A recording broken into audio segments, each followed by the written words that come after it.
Raoul de Limézy flânait sur les boulevards, allègrement, ainsi qu'un homme heureux qui n'a qu'à regarder pour jouir de la vie, de ses spectacles charmants, et de la gaieté légère qu'offre Paris en certains jours lumineux d'avril. De taille moyenne, il avait une silhouette à la fois mince et puissante.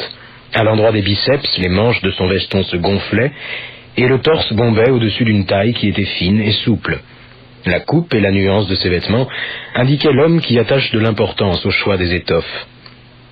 Or, comme il passait devant le gymnase, il eut l'impression qu'un monsieur qui marchait à côté de lui suivait une dame, impression dont il put aussitôt contrôler l'exactitude.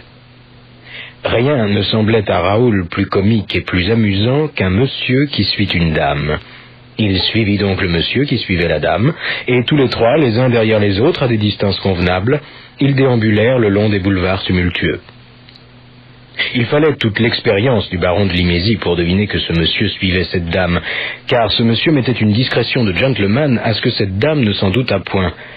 Raoul de Limézy fut aussi discret, et se mêlant au promeneur, pressa le pas pour prendre une vision exacte des deux personnages. Vu de dos, le monsieur se distinguait par une raie impeccable, qui divisait des cheveux noirs et pommadés, et par une mise également impeccable qui mettait en valeur de larges épaules et une haute taille. Vu de face, il exhibait une figure correcte, munie d'une barbe soignée et d'un teint frais et rose. 30 ans peut-être, de la certitude dans la marche, de l'importance dans le geste, de la vulgarité dans l'aspect. Des bagues aux doigts, un bout d'or à la cigarette qu'il fumait. Raoul se hâta. La dame, grande, résolue, d'allure noble, posait d'aplomb sur le trottoir des pieds d'anglaise que rachetaient des jambes gracieuses et des chevilles délicates. Le visage était très beau, éclairé par d'admirables yeux bleus et par une masse lourde de cheveux blonds. Les passants s'arrêtaient et se retournaient. Elle semblait indifférente à cet hommage spontané de la foule. « Fichtre !» pensa Raoul. « Quel aristocrate ! Elle ne mérite pas le pommadé qui la suit. Que veut-il ? Mari jaloux, prétendant évincé, ou plutôt bellâtre en quête d'aventure? Oui, ça doit être cela. Le monsieur a tout à fait la tête d'un homme à bonne fortune et qui se croit irrésistible. » Elle traversa la place de l'Opéra sans se soucier des véhicules qui l'encombraient. Un camion voulut lui barrer le passage. Posément, elle saisit les rênes du cheval et l'immobilisa. Furieux, le conducteur sauta de son siège et l'injuria de trop près. Elle lui décocha sur le nez un petit coup de poing qui fit jaillir le sang. Un agent de police réclama des explications, elle lui tourna le dos et s'éloigna paisiblement. Rue Aubert, 2 gamins se battant, elle les saisit au collet et les envoya rouler à 10 pas. Puis elle leur jeta 2 pièces d'or. Boulevard Haussmann, elle entra dans une pâtisserie et Raoul vit de loin qu'elle s'asseyait devant une table. Le monsieur qui la suivait n'entrant pas, il y pénétra et prit place de façon qu'elle ne put le remarquer. Elle se commanda du thé et 4 toasts qu'elle dévora avec des dents qui étaient magnifiques.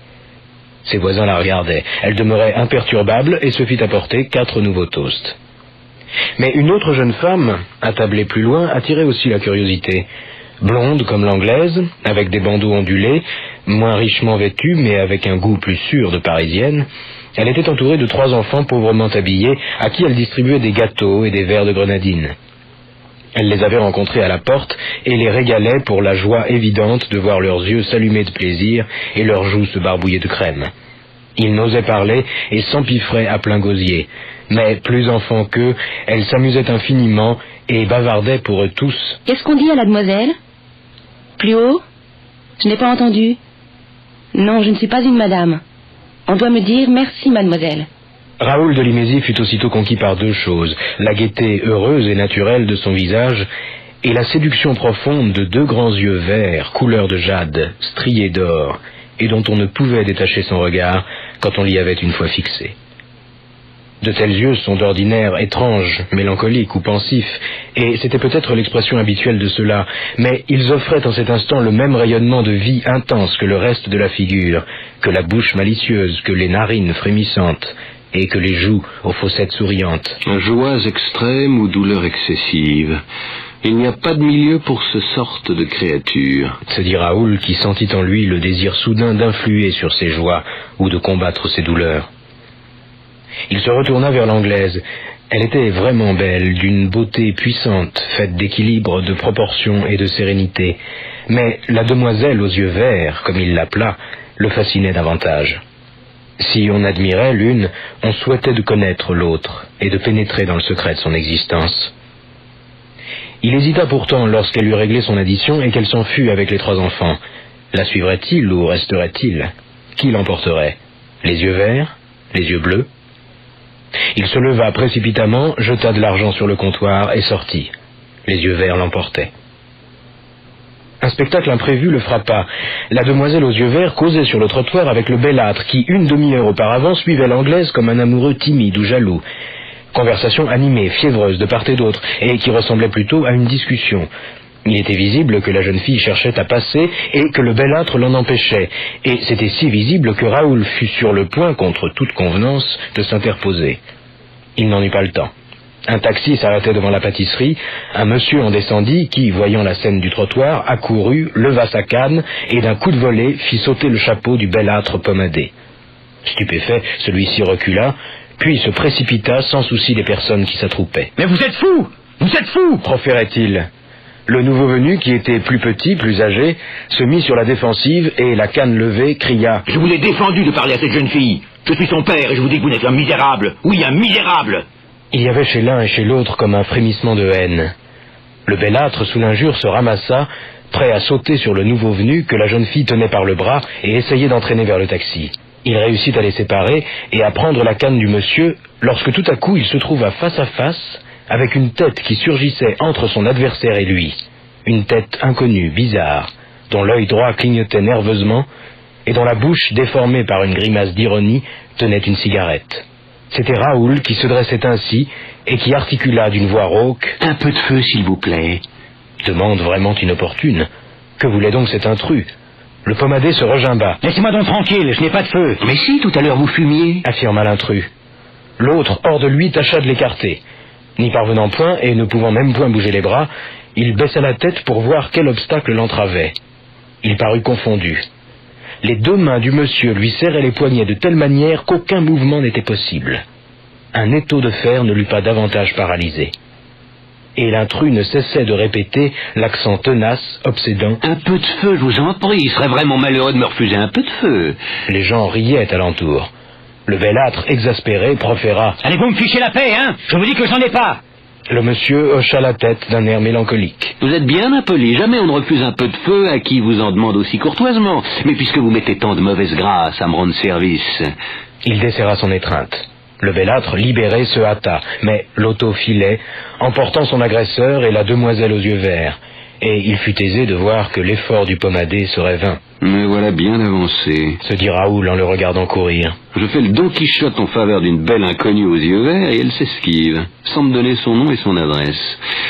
Impossible de la retrouver. Alors, il décida de retourner vers l'anglaise. Elle s'éloignait justement, après avoir assisté sans doute à l'esclandre. Il la suivit. Raoul de Limézy se trouvait à l'une de ces heures où la vie est en quelque sorte suspendue entre le passé et l'avenir.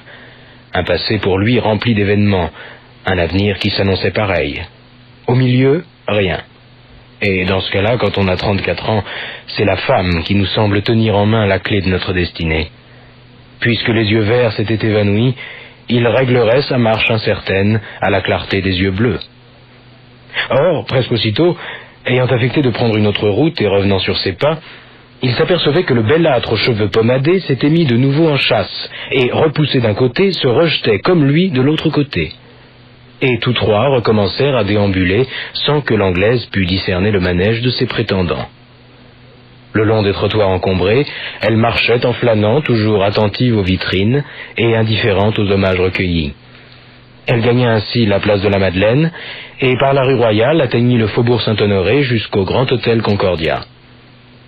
Le bellâtre stationna, fit les 100 pas, acheta un paquet de cigarettes, puis pénétra dans l'hôtel où Raoul le vit qui s'entretenait avec le concierge. 3 minutes plus tard, il repartait. Et Raoul se disposait également à questionner le concierge sur la jeune Anglaise aux yeux bleus, lorsque celle-ci franchit le vestibule et monta dans une auto où l'on avait apporté une petite valise. Elle s'en allait donc en voyage. « Chauffeur, vous suivrez cette auto. » dit Raoul qui est là un taxi. L'Anglaise fit des courses et à 8 heures descendait devant la gare de Paris-Lyon et s'installait au buffet où elle commanda son repas. Raoul s'assit à l'écart. Le dîner fini, Elle fuma 2 cigarettes, puis vers 9h30 retrouva devant les grilles un employé de la compagnie Cook qui lui donna son billet et son bulletin de bagages. Après quoi, elle gagna le rapide de 9h46. 50 francs. Offrit Raoul à l'employé. Si vous me dites le nom de cette dame. Lady Beckfield. Où va-t-elle? À Monte-Carlo, monsieur. Elle est dans la voiture numéro 5. Raoul réfléchit, puis se décida. Les yeux bleus valaient le déplacement. Et puis, c'est en suivant les yeux bleus qu'il avait connu les yeux verts, et l'on pouvait peut-être, par l'anglaise, retrouver le bellâtre, et par le bellâtre, arriver aux yeux verts. Il retourna prendre un billet pour Monte-Carlo et se précipita sur le quai. Il avisa l'anglaise au haut des marches d'une voiture, se glissa parmi des groupes, et la revit à travers les fenêtres, debout et défaisant son manteau. Il y avait très peu de monde, c'était quelques années avant la guerre, à la fin d'avril, et ce rapide assez incommode, sans wagon-lit ni restaurant, n'emportait vers le midi que d'assez rares voyageurs de première classe. Raoul ne compta que 2 hommes qui occupaient le compartiment situé tout à l'avant de cette même voiture, numéro 5. Il se promena sur le quai, assez loin de la voiture, loua 2 oreillers, se munit à la bibliothèque roulante de journaux et de brochures, et au coup de sifflet, d'un bond, escalada les marches et entra dans le 3e compartiment comme quelqu'un qui arrive à la dernière minute. L'anglaise était seule, près de la fenêtre. Il s'installa sur la banquette opposée, mais près du couloir. Elle leva les yeux, observa cet intrus qui n'offrait même point la garantie d'une valise ou d'un paquet, et, sans paraître s'émouvoir, se remit à manger d'énormes chocolats dont elle avait sur ses genoux une boîte grande ouverte. Un contrôleur passa et poinçonna les billets. Le train se hâtait vers la banlieue. Les clartés de Paris s'espaçaient. Raoul parcourut distraitement les journaux et, n'y prenant aucun intérêt, les rejeta. Pas d'événement, Se dit-il. aucun crime sensationnel. Combien cette jeune personne est plus captivante. Le fait de se trouver seul dans une petite pièce close avec une inconnue, surtout jolie, de passer la nuit ensemble et de dormir presque côte à côte, lui avait toujours paru une anomalie mondaine dont il se divertissait fort. Aussi était-il bien déterminé à ne pas perdre son temps en lecture, méditation ou coup d'œil furtif. Il se rapprocha d'une place. L'anglaise dut évidemment deviner que son compagnon de voyage se disposait à lui adresser la parole, et elle ne s'en émut pas plus qu'elle ne s'y prêta. Il fallait donc que Raoul fît à lui seul tout l'effort d'entrer en relation. Cela ne le gênait pas. D'un ton infiniment respectueux, il articula « Quelle que soit l'incorrection de ma démarche, je vous demanderai la permission de vous avertir d'une chose qui peut avoir pour vous de l'importance. Puis-je me permettre quelques mots ?» Elle choisit un chocolat et, sans tourner la tête, répondit d'un petit ton bref. « S'il ne s'agit que de quelques mots, monsieur, oui. » Voici, madame. Elle rectifia. « Mademoiselle. » Voici, mademoiselle. Je sais par hasard que vous avez été suivie toute la journée d'une manière équivoque par un monsieur qui se cache de vous et... Elle interrompit Raoul. « Votre démarche est en effet d'une incorrection qui m'étonne de la part d'un Français. Vous n'avez pas mission de surveiller les gens qui me suivent. » C'est que celui-ci m'a paru suspect. Celui-ci que je connais et qui s'est fait présenter à moi l'année dernière, monsieur Marescal, a tout au moins la délicatesse de me suivre de loin et de ne pas envahir mon compartiment. Raoul, piqué au vif, s'inclina. Bravo, mademoiselle, le coup est direct. Je n'ai plus qu'à me taire. Vous n'avez plus à vous taire, en effet, jusqu'à la prochaine station où je vous conseille de descendre. Mille regrets, mes affaires m'appellent à Monte-Carlo. Elle vous y appelle depuis que vous savez que j'y vais. Non, mademoiselle. Dit Raoul nettement. Mais depuis que je vous ai aperçu tantôt dans une pâtisserie. Boulevard Haussmann. La riposte fut rapide, Inexact, monsieur. dit l'anglaise. Votre admiration pour une jeune personne aux magnifiques yeux verts vous eût certainement entraîné dans son sillage si vous avez pu la rejoindre après le scandale qui s'est produit. Nous ne le pouvons pas. Vous vous êtes lancé sur mes traces, d'abord jusqu'à l'hôtel Concordia, comme l'individu dont vous me dénoncez le manège, puis jusqu'au buffet de la gare. Raoul s'amusait franchement. Je suis flatté qu'aucun de mes faits et gestes ne vous ait échappé, mademoiselle. Rien ne m'échappe, monsieur. Je m'en rends compte. Pour un peu, vous me diriez mon nom. Raoul de Linésie, explorateur, retour de Tibet et de l'Asie centrale. Raoul ne dissimula pas son étonnement. De plus en plus flatté. Vous demanderai-je par suite de quelle enquête? Aucune enquête. Mais quand une dame voit un monsieur se précipiter dans son compartiment à la dernière minute et sans bagage, elle se doit elle-même d'observer. Or, vous avez coupé 2 ou 3 pages de votre brochure avec une de vos cartes de visite. J'ai lu cette carte, et je me suis rappelé une interview récente où Raoul de Limézy racontait sa dernière expédition. C'est simple.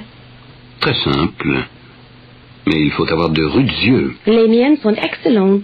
Pourtant, vous n'avez pas quitté du regard votre boîte de bonbons.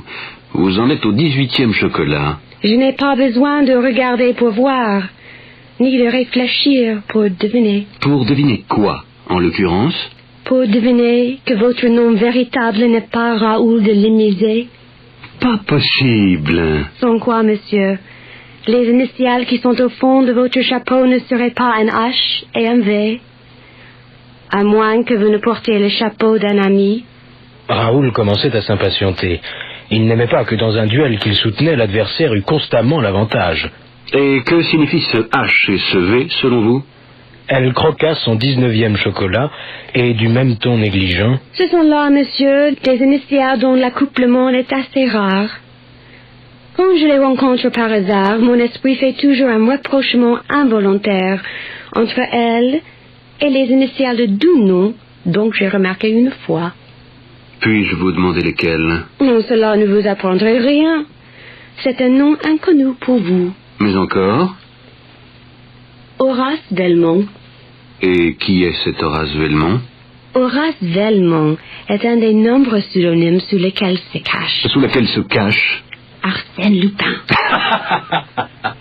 Raoul éclata de rire. Je serai donc Arsène Lupin. Elle protesta. Quelle idée!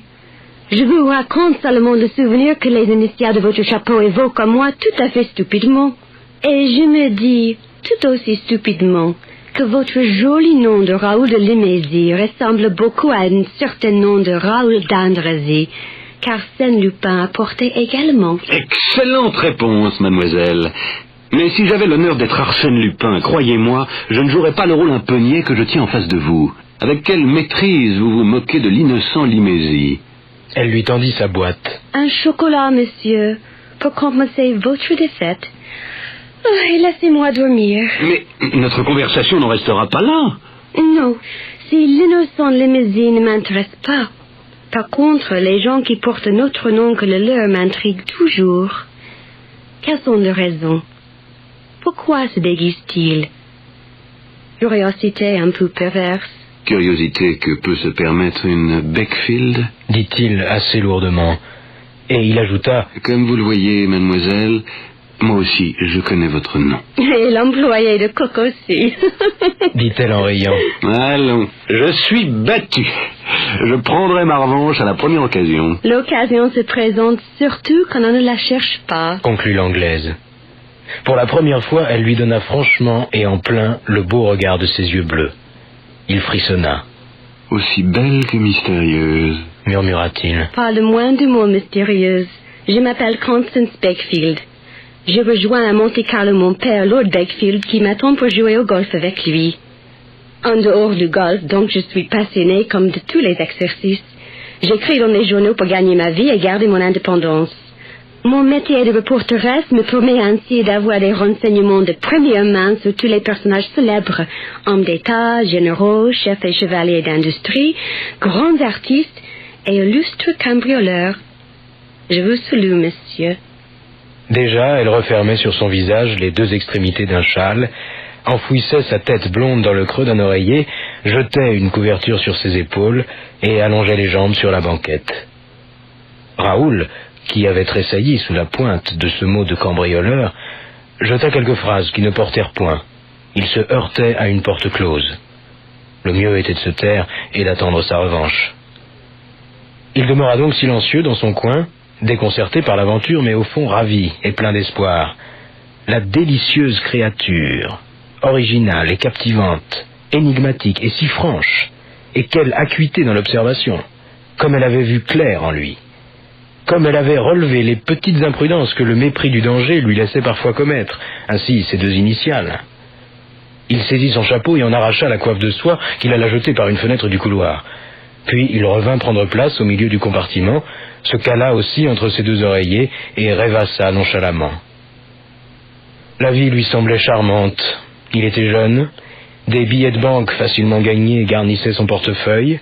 20 projets d'exécution certaine et de rapports fructueux fermentaient en son ingénieux cerveau. Et le lendemain matin, il aurait en face de lui le spectacle passionnant et troublant d'une jolie femme qui s'éveille. Il y pensait avec complaisance. Dans son demi-sommeil, il voyait les beaux yeux couleur de ciel. Chose bizarre, il se teintait peu à peu de nuances imprévues et devenait vert, couleur des flots. Il ne savait plus trop si c'était ceux de l'anglaise ou de la parisienne qui le regardaient dans ce demi-jour indistinct. La jeune fille de Paris lui souriait gentiment. À la fin, c'était bien elle qui dormait en face de lui. Et un sourire aux lèvres, la conscience tranquille, il s'endormit également. Les songes d'un homme dont la conscience est tranquille et qui entretient avec son estomac des relations cordiales ont toujours un agrément que n'atténuent même pas les chaos du chemin de fer. Raoul flottait béatement dans des pays vagues où s'allumaient des yeux bleus et des yeux verts, et le voyage était si agréable qu'il n'avait pas pris la précaution de placer en dehors de lui, et pour ainsi dire en faction, comme il le faisait toujours, une petite partie de son esprit. Ce fut un tort. En chemin de fer, on doit toujours se méfier, principalement lorsqu'il y a peu de monde.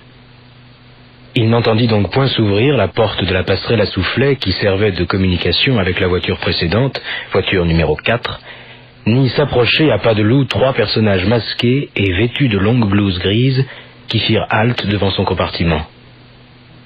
Autre tort, il n'avait pas voilé l'ampoule lumineuse. S'il le voilait à l'aide d'un rideau, les individus eussent été contraints d'allumer pour accomplir leur funeste dessein, et Raoul se fut réveillé en sursaut.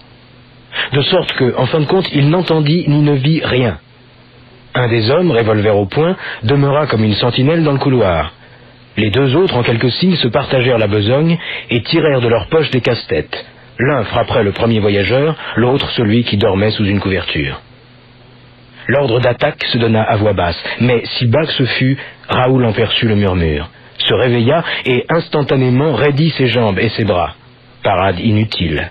Le casse-tête s'abattait sur son front et l'assommait.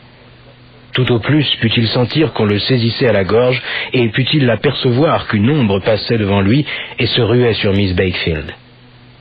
Dès lors, ce fut la nuit.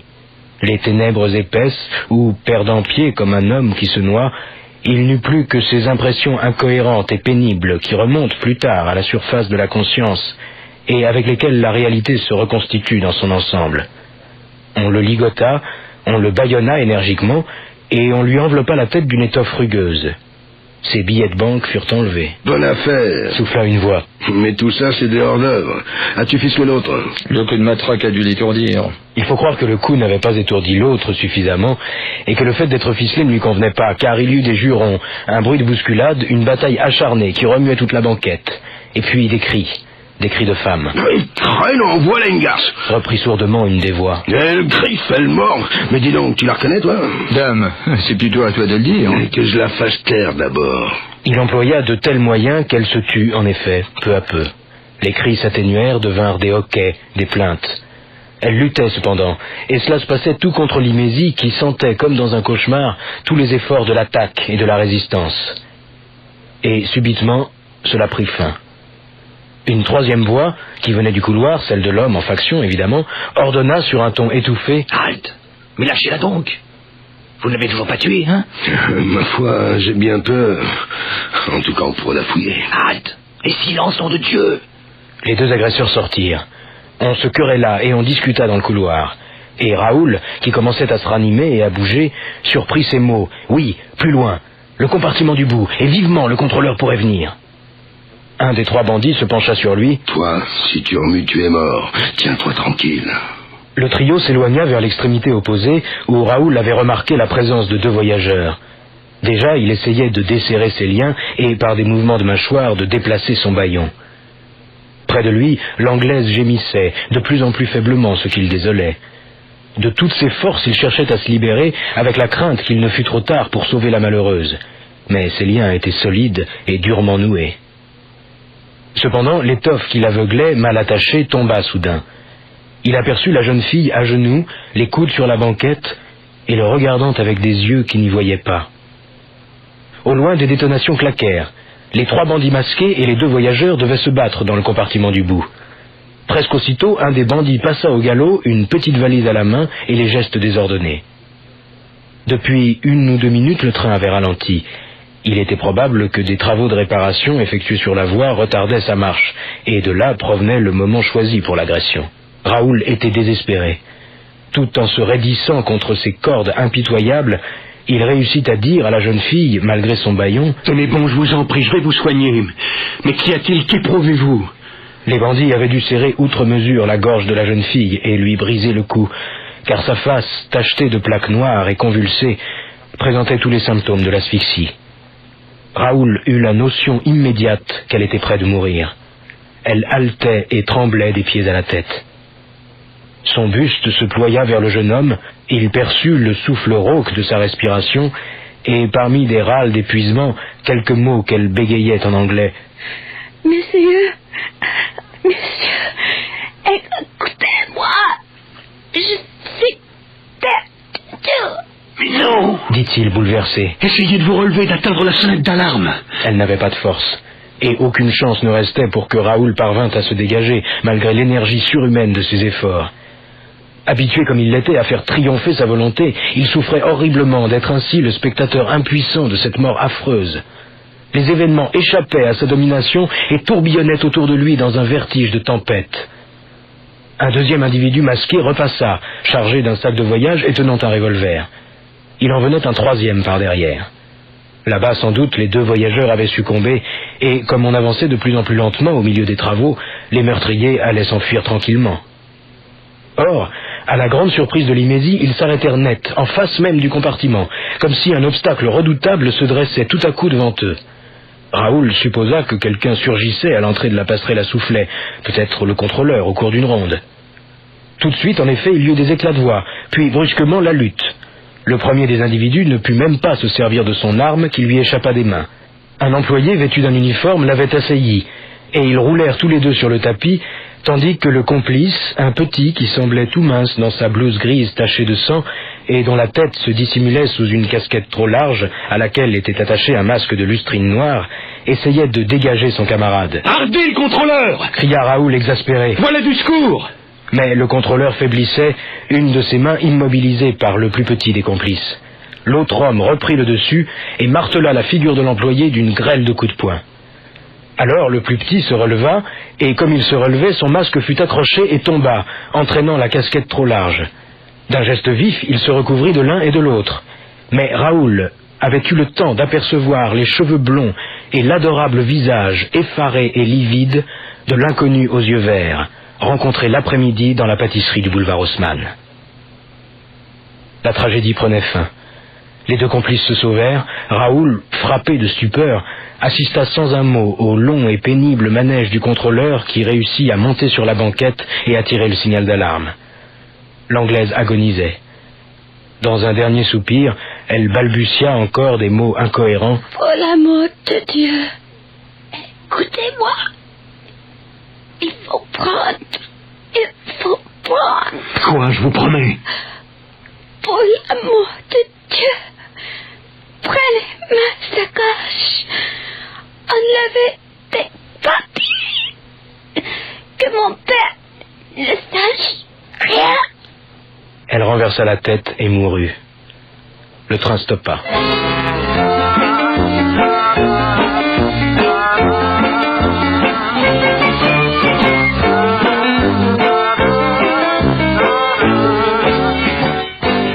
Investigation. La mort de Miss Wakefield, l'attaque sauvage des 3 personnages masqués, l'assassinat probable des 2 voyageurs, la perte de ses billets de banque, tout cela ne pesa guère dans l'esprit de Raoul, auprès de l'inconcevable vision qu'il avait heurtée en dernier lieu. La demoiselle aux yeux verts, la plus gracieuse et la plus séduisante femme qu'il eût jamais rencontrée, surgissant de l'ombre criminelle. La plus rayonnante image apparaissant sous ce masque ignoble du voleur et de l'assassin. La demoiselle aux yeux de jade, vers qui son instinct d'homme l'avait jeté dès la première minute, et qu'il retrouvait en blouse tachée de sang, avec une face éperdue, en compagnie de 2 effroyables meurtriers, et comme eux, pillant, tuant, semant la mort et l'épouvante. Bien que sa vie de grand aventurier, mêlée à tant d'horreur et d'ignominie, l'eût endurci au pire spectacle, Raoul, continuons de l'appeler ainsi puisque c'est sous ce nom qu'Arsène Lupin joua son rôle dans le drame, Raoul de Limézy demeurait confondu devant une réalité qu'il lui était impossible de concevoir et en quelque sorte d'étreindre. Les faits dépassaient son imagination. Dehors, c'était le tumulte. D'une gare toute proche, la gare de Beaucourt, des employés accouraient ainsi qu'un groupe d'ouvriers occupés aux réparations de la voie. Il y avait des clameurs. On cherchait d'où venait l'appel. Le contrôleur trancha les liens de Raoul tout en écoutant ses explications, puis il ouvrit une fenêtre du couloir et fit signe aux employés. « Par ici! Par ici !» Se retournant vers Raoul, il lui dit « Elle est morte, n'est-ce pas, cette jeune femme ?» Oui, étranglée, et ce n'est pas tout, 2 voyageurs à l'autre extrémité. » Ils allèrent vivement au bout du couloir. Dans le dernier compartiment, 2 cadavres. Aucune trace de désordre. Sur les filets, rien, pas de valise, pas de colis. À ce moment, les employés de la gare essayaient d'ouvrir la portière qui desservait la voiture de ce côté. Elle était bloquée, ce qui fit comprendre à Raoul les raisons pour lesquelles les 3 bandits avaient dû reprendre le même chemin du couloir et s'enfuir par la première porte. Celle-ci, en effet, fut trouvée ouverte. Des gens montèrent, d'autres sortaient de la passerelle à soufflet, et déjà l'on envahissait les 2 compartiments lorsqu'une voix forte proféra d'un ton impérieux. Que l'on ne touche à rien. Non, monsieur, laissez ce revolver où il est. C'est une pièce à conviction extrêmement importante. Et puis il est préférable que tout le monde s'en aille.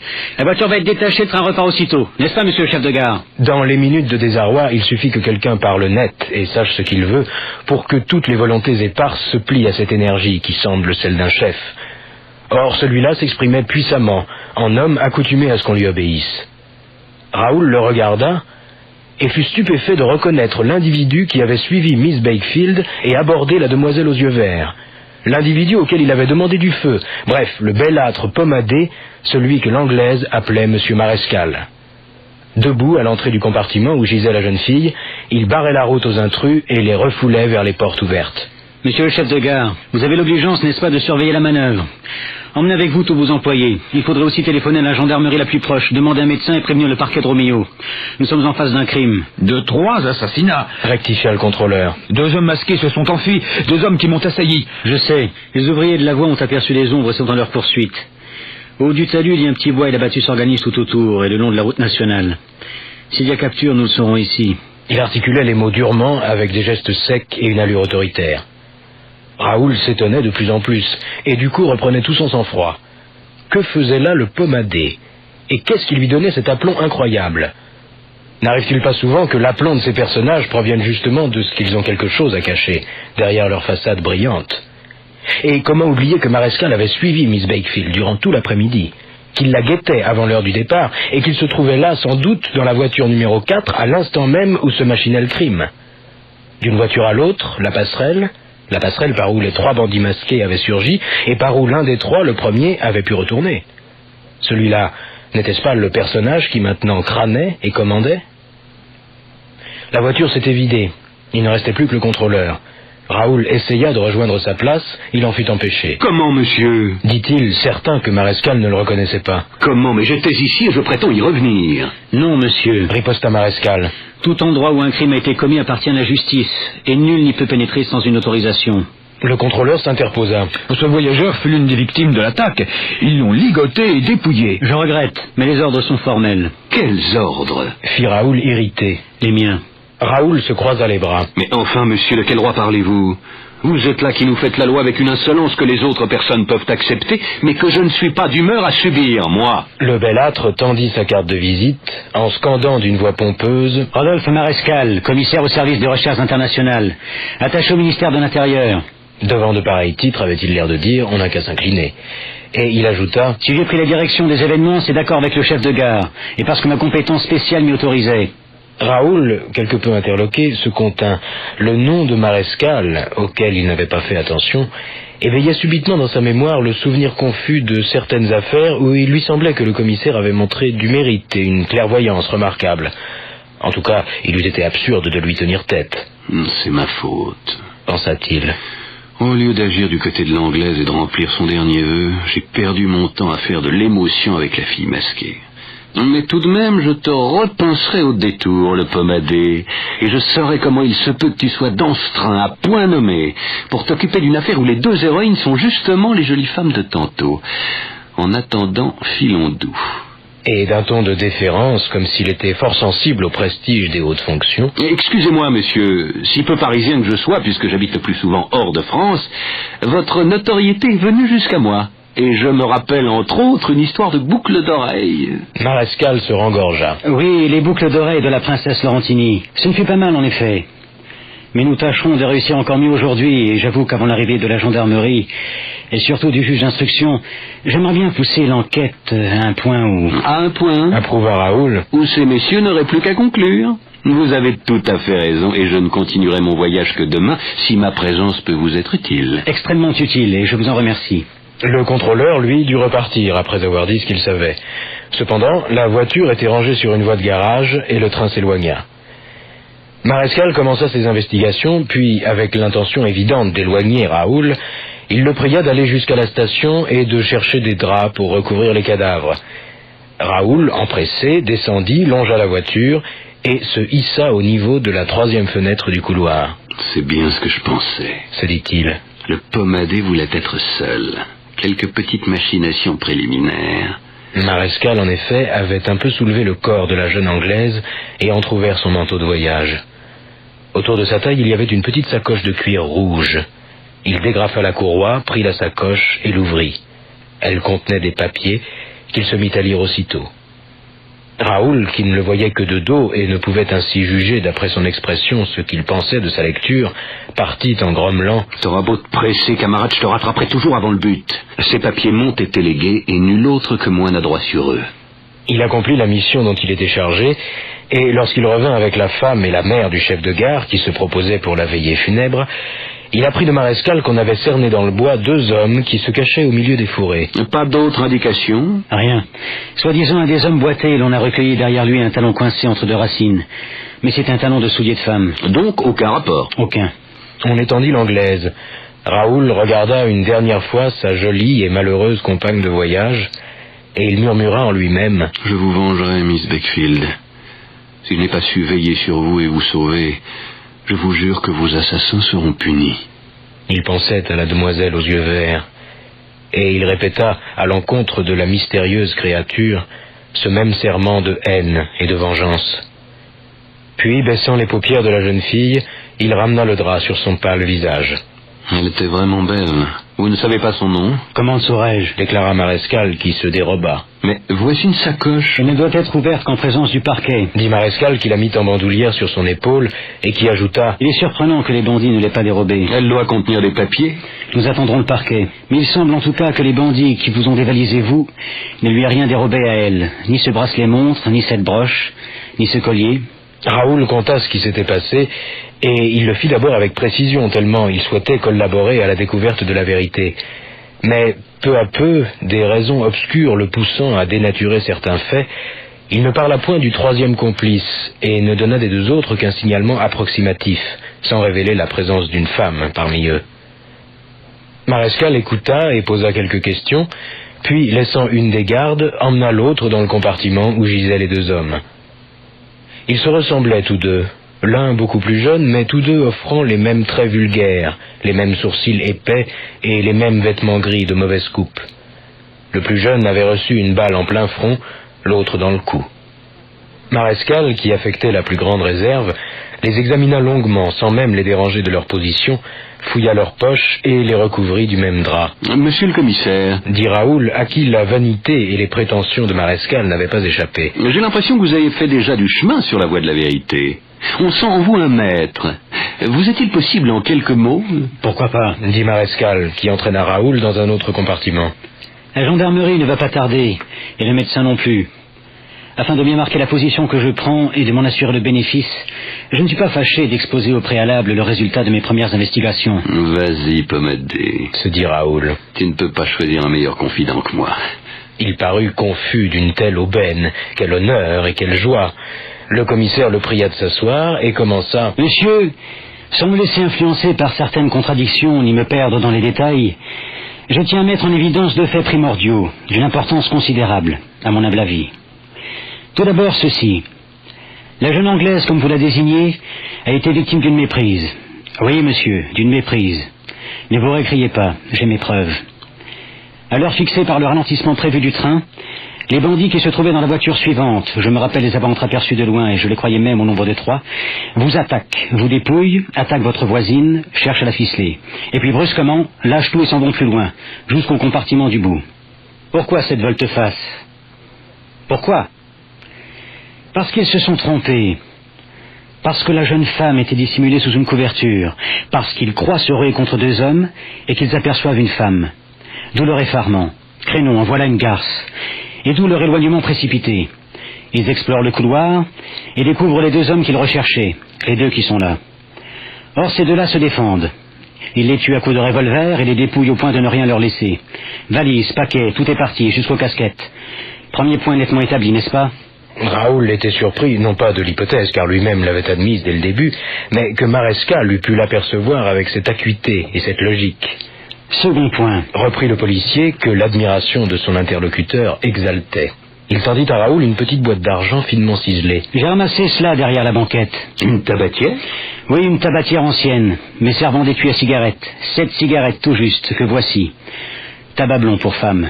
Ou pour homme? Car enfin, il n'y avait là que des hommes. Pour femme, j'insiste. Impossible. Sentez la boîte. Il l'a mis sous le nez de Raoul. Celui-ci, après avoir reniflé, acquiesça. En effet, un parfum de femme qui met son étui à cigarette dans son sac, avec le mouchoir, la poudre de riz et le vaporisateur de poche. L'odeur est caractéristique. Alors? Alors je ne comprends plus. 2 hommes ici que nous retrouvons morts, et 2 hommes qui ont attaqué et se sont enfuis après avoir tué. Pourquoi pas un homme et une femme? Hein? Une femme? Un de ces bandits serait une femme. Et cette boîte à cigarettes? Oh, preuve insuffisante. J'en ai une autre. Laquelle? Le talon. Ce talon de soulier que l'on a ramassé dans les bois entre 2 racines. Croyez-vous qu'il en faut davantage pour établir une conviction solide relativement au second point que j'énonce ainsi? 2 agresseurs, dont un homme et une femme. La clairvoyance de Marescal agaçait Raoul. Il se garda de le montrer, et fit entre ses dents comme si l'exclamation lui échappait. Vous êtes rudement fort. Et il ajouta. C'est tout? Pas d'autres découvertes? Et... dit l'autre en riant. Laissez-moi souffler. Vous avez donc l'intention de travailler toute la nuit? Tout au moins jusqu'à ce qu'on m'ait amené les 2 fugitifs, ce qui ne saurait tarder si l'on se conforme à mes instructions. Raoul avait suivi la dissertation de Marescal de l'air bonasse d'un monsieur qui, lui, n'est pas rudement fort et qui s'en remet aux autres du soin de débrouiller une affaire à laquelle il ne saisit pas grand-chose. Il hocha la tête et prononça en bâillant. Amusez-vous, monsieur le commissaire. Pour moi, je vous avouerai que toutes ces émotions m'ont diablement démoli. Et qu'une heure ou 2 de repos... Prenez-les. N'importe quel compartiment vous servira de couchette. Tenez celui-ci. Je verrai à ce que personne ne vous dérange. Et quand j'aurai fini, je viendrai m'y reposer à mon tour. Raoul s'enferma, tira les rideaux et voilà le globe lumineux. À ce moment, il n'avait pas une idée nette de ce qu'il voulait faire. Les événements, très compliqués, ne prêtaient pas encore une solution réfléchie, et il se contenterait d'épier les intentions de Marescal et de résoudre l'énigme de sa conduite. Toi, mon pommadé, se disait-il, je te tiens. Tu es comme le corbeau de la fable. Avec des louanges, on te fait ouvrir le bec. Du mérite, certes, du coup d'œil, mais trop bavard. Quant à mettre en cage l'inconnu et son complice, ça m'étonnerait beaucoup. C'est là une entreprise dont il faudra que je m'acquitte personnellement. Or, il advint que dans la direction de la gare, un bruit de voix s'éleva, qui prit assez vite des proportions de tumulte. Raoul écouta. Marescal s'était penché et criait par une fenêtre du couloir à des gens qui approchaient. « Y a-t-il? Ah, parfait, les gendarmes. Je ne me trompe pas, n'est-ce pas? » On lui répondit. « Le chef de gare m'envoie vers vous, monsieur le commissaire. » C'est vous, brigadier. Il y a eu des arrestations? Une sœur, monsieur le commissaire. Un de ceux que l'on poursuivait est tombé de fatigue sur la grande route, tandis que nous arrivions à 1 kilomètre d'ici. L'autre a pu s'échapper. Et le médecin? Et il faisait trait à notre passage, mais il avait une visite en chemin. Il sera là d'ici 40 minutes. C'est le plus petit des 2 que vous avez arrêté, brigadier? Un tout petit porc, avec une casquette trop grande et qui prôle et qui fait des promesses. Je parlerai, mais à monsieur le juge seulement. Hein. Où est-il, monsieur le juge? Vous l'avez laissé à la station, ce petit-là? Sous bonne garde. J'y vais. Si ça ne vous contredit pas, monsieur le commissaire, je voudrais d'abord voir comment ça s'est passé dans le train.